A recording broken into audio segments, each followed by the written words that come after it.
Lady Gaga is about to do something out of this world. Literally.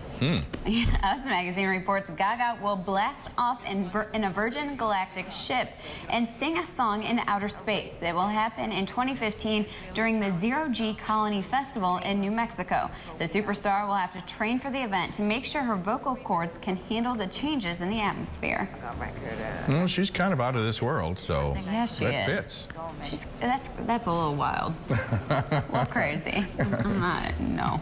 Well, Tropic Thunder star Brandon T. Jackson was kicked off a flight this week. That's after a crew member complained he was disrupting it. He says it was people in a different row and that a flight attendant even used a racial slur when he tried to straighten the situation out. The plane landed in Phoenix, where Jackson was questioned by authorities. 13 passengers, though, stayed to confirm his story. Meantime, U.S. Airways says its flight crew denies using any racial slurs, and they're sticking with their story. You said, I said.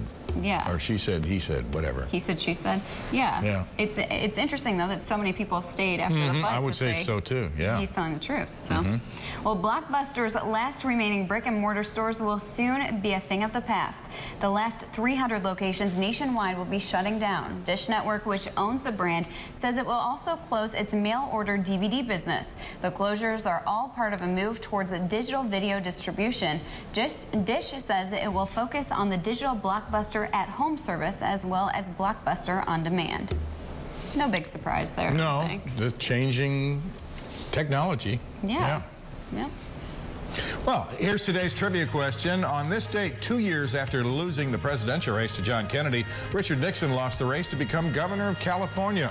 A bitter Nixon held what he called his last press conference and then made a comment to reporters that became a famous Nixon quote.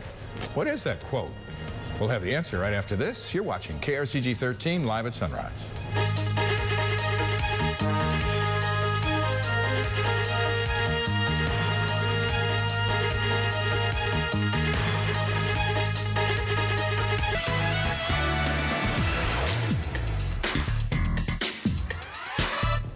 Famed evangelist Billy Graham turns 95 today. About 800 people will attend a private birthday party in Asheville, North Carolina.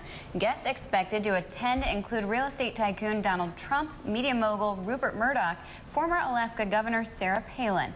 A video of what may be Graham's final message to the public will air on a major cable news network tonight, and about 500 local TV stations will also air the message in the following days. Yeah, he hasn't been in good health for some time. No. He has Parkinson's and doesn't hear well or see well either. He's been in and out of the hospital, we've reported. Well, in other news this morning, ABC News anchor Elizabeth Vargas is in treatment for alcohol dependency. Vargas, who is 51, is the anchor of the news magazine 2020 and last appeared on the network back in October. She says she realized that she was becoming increasingly dependent on alcohol and that if going public with her problem gives someone else the courage to seek help, then she will be grateful for that. ABC says Vargas has been in treatment for a couple of weeks now, and she has a few more weeks to go before coming home. Well, we wish her well. Yeah, good for her for getting the help and realizing it was a problem.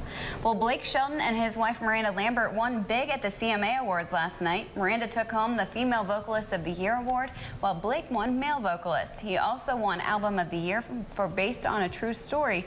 And the night's top award for Entertainer of the Year, that went to George Strait, who beat out Jason Aldean, Luke Bryan, Blake Shelton, and Taylor Swift. That's his third time. Yeah. Yeah. It was a good show last night. I stayed up a little late and watched it. It was fun. It was a good one. And you're glad you stayed up and watched it. Yeah, I'm a little tired this morning. Here's the look at what's ahead on CBS this morning.